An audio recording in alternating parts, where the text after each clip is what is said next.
Am I the a-hole for not agreeing to sleep in a bra? I recently went on a small family trip to celebrate my dad's early retirement. A family friend let us borrow their lake house, but sleeping arrangements meant that I had to share a room with my sister and her husband in a room with two beds. They're newlyweds who married quickly, so this is his first time going on a trip with our family. I really didn't think it was going to be an issue because, with the whole lake available to us, we wouldn't be spending much time in the rooms. The first night, there was no problem. The second night, my sister pulled me aside right before I went to go get ready for bed and asked me to change what I was sleeping in because her husband was uncomfortable. For context, I am not a flat-chested woman. It is quite literally the most annoying thing about my life, and I am not sorry that I do not sleep in a bra. That being said, it wasn't like I was sleeping in lingerie. It was just a big t-shirt, but because of how I'm built you could still tell I was braless. I've never thought it was a big deal, but her husband is rather conservative, in like, all senses of the word.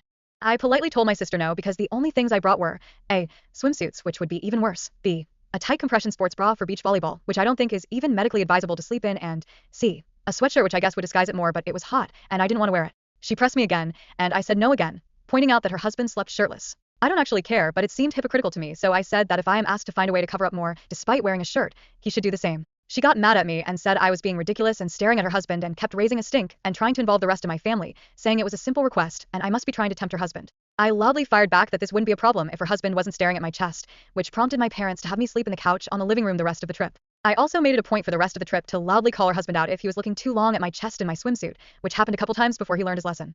I didn't think I overreacted. I might have gotten a bit heated, but it was in line with my sister. But my family has kind of blamed me for ruining my dad's celebration by not letting it go, and I can't help but feel guilty.